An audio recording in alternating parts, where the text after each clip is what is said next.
ഡോക്ടറെ, എന്താണ് ഈ ഹൈപ്പർ തൈറോയിഡിസം? നമ്മുടെ രക്തത്തിലെ തൈറോയ്ഡ് ഹോർമോണിൻ്റെ അളവ് കൂടുന്ന അവസ്ഥയാണ് നമ്മൾ ഹൈപ്പർ തൈറോയിഡിസം എന്ന് പറയുന്നത്. അപ്പോൾ സാധാരണഗതിയിൽ തലച്ചോറിലെ പിറ്റ്യൂട്ടറി ഗ്രന്ഥിയാണ് തൈറോയ്ഡ് ഗ്രന്ഥിയെ നിയന്ത്രിക്കുന്നത്. അപ്പോൾ പിറ്റ്യൂട്ടറി ഗ്രന്ഥിയിൽ നിന്ന് TSH എന്ന് പറഞ്ഞൊരു ഹോർമോൺ വരും. അത് തൈറോയ്ഡ് ഗ്രന്ഥിയിൽ പ്രവർത്തിച്ച് തൈറോയ്ഡ് ഗ്രന്ഥി T3 T4 എന്നീ 2 ഹോർമോൺ ഉൽപ്പാദിപ്പിക്കും. ഏതെങ്കിലും കാരണത്താൽ രക്തത്തിൽ തൈറോയ്ഡ് ഹോർമോൺ കൂടുകയാണെങ്കിൽ TSHൻ്റെ പ്രവർത്തനം കുറഞ്ഞു കാണിക്കും. അപ്പം സാധാരണഗതിയിൽ ആൾക്കാർ നമ്മളുടെ അടുത്ത് വരുന്നത് TSHൻ്റെ അളവ് തീരെ കുറഞ്ഞിട്ട് എന്തെങ്കിലുമൊക്കെ ലക്ഷണങ്ങളുമായിട്ടാണ് വരുന്നത്. ഇത് വരാനുള്ള കാരണം എന്തൊക്കെയാണ്? ഇത് പലവിധ കാരണങ്ങൾ കൊണ്ട് വരാം. അപ്പം ആദ്യമായിട്ട് തന്നെ ഹൈപ്പർ തൈറോയിഡിസത്തിൻ്റെ ലക്ഷണങ്ങൾ പറയാം. ഒരു സാധാരണഗതിയിൽ പ്രത്യേകിച്ച് അസുഖങ്ങളൊന്നും ഇല്ലാതെ പോകുന്ന ഒരാൾക്ക് പെട്ടെന്ന് അനിയന്ത്രിതമായിട്ട് വെയിറ്റ് കുറയുക, അതായത് സഡനായിട്ട് വെയിറ്റ് ലോസ് ഉണ്ടാവുക, അല്ലെങ്കിൽ അമിതമായി വിശപ്പുണ്ടാവുക, എത്ര ഭക്ഷണം കഴിച്ചാലും പിന്നെയും വെയിറ്റ് കുറഞ്ഞുകൊണ്ടിരിക്കുക, ഇടവിട്ട് നെഞ്ചിടിപ്പ് ഉണ്ടാവുക, അല്ലെങ്കിൽ കൈകൾ അസാധാരണമായിട്ട് വിറയ്ക്കുക, അമിതമായിട്ട് ക്ഷീണം വരിക, ഇതൊക്കെയാണ് രക്തത്തിലെ തൈറോയ്ഡ് ഹോർമോൺ കൂടുന്നതിൻ്റെ ലക്ഷണങ്ങൾ വരുന്നത്. എന്തുകൊണ്ട് തൈറോയ്ഡ് ഹോർമോൺ രക്തത്തിൽ അമിതമായി വരുന്നുവെന്ന്, തൈറോയ്ഡ് ഗ്രന്ഥി അമിതമായിട്ട് പ്രവർത്തിക്കുമ്പോൾ രക്തത്തിലെ തൈറോയ്ഡ് ഹോർമോൺ അമിതമായിട്ട് കാണപ്പെടാറുണ്ട്. അപ്പോൾ സാധാരണഗതിയിൽ എന്തെങ്കിലും ഇൻഫെക്ഷൻ, വൈറൽ തൈറോയിഡൈറ്റിസ് അല്ലെങ്കിൽ ഏതെങ്കിലും ഒരു അണുബാധയുടെ ഭാഗമായിട്ട് ഇൻഫെക്ഷൻ തൈറോയ്ഡ് ഗ്രന്ഥിയിൽ ഉണ്ടാവുകയാണെങ്കിൽ ഒരു ചെറിയ കാലയളവിലേക്ക്, ഒരു 1-2 മാസത്തിലേക്ക് തൈറോയ്ഡ് ഗ്രന്ഥി അമിതമായിട്ട് പ്രവർത്തിക്കുകയും ഹൈപ്പർ തൈറോയിഡിസത്തിൻ്റെ ലക്ഷണങ്ങൾ ഉണ്ടാവുകയും ചെയ്യും. അത് സാധാരണഗതിയിൽ വിശ്രമവും മരുന്നുകളും കൊണ്ട് തന്നെ മാറും.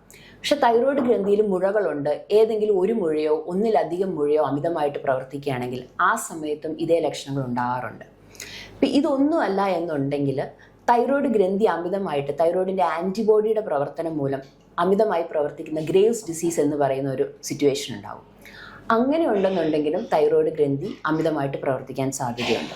അപ്പോൾ നമ്മൾ അൾട്രാസൗണ്ട് സ്കാനിങ്ങിലൂടെയും രക്തത്തിലെ ഫ്രീ T3 ഫ്രീ T4 എന്നീ ഹോർമോണുകളുടെ പരിശോധനയിലൂടെയും ആവശ്യമാണെങ്കിൽ റേഡിയോ അയഡിൻ സ്കാനിങ്ങിൽ കൂടെയും മാത്രമേ നമുക്ക് തൈറോയ്ഡ് ഗ്രന്ഥിയിൽ എന്ത് കാരണം കൊണ്ടാണ് ഈ അമിതമായിട്ട് പ്രവർത്തിക്കുന്നത് അറിയാൻ പറ്റുള്ളൂ. വളരെ അപൂർവമായിട്ട് ആൾക്കാർ അറിയാതെ നമ്മൾ കഴിക്കുന്ന തൈറോയ്ഡ് ഹോർമോണിൻ്റെ അളവ് കൂടിപ്പോവുകയാണെങ്കിലും ഇതേ ലക്ഷണങ്ങൾ നമുക്കുണ്ടാവും.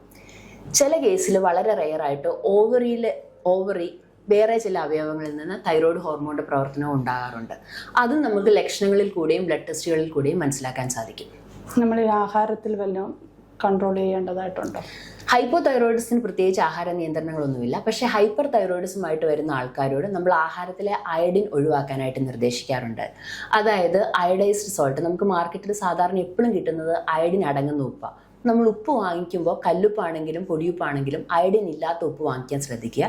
പിന്നെ പുറത്തുനിന്നുള്ള ആഹാര സാധനങ്ങൾ ഒഴിവാക്കുക. അതായത് പുറത്തുനിന്ന് കിട്ടുന്ന ബേക്കറിയിൽ നിന്നുള്ള ഐറ്റംസിൻ്റെ അകത്തൊക്കെ ഉപ്പ് ചേർന്ന് വരുന്നതായിരിക്കും. അല്ലെ ബട്ടർ, സോൾട്ടഡ് ബട്ടർ, ഉപ്പുള്ള ഫുഡുകൾ, അങ്ങനത്തെ ഭക്ഷണങ്ങൾ ഒഴിവാക്കിയാൽ മാത്രം മതി. എന്ത് കാരണത്തിനാണെങ്കിലും നിങ്ങളൊരു എൻഡോക്രൈനോളജിസ്റ്റിനെ സമീപിച്ചിട്ട് വേണം എന്തുകൊണ്ട് ഇത് വന്നു, എന്തൊക്കെയാണ് ചെയ്യേണ്ടത് എന്ന് നോക്കാനായിട്ട്.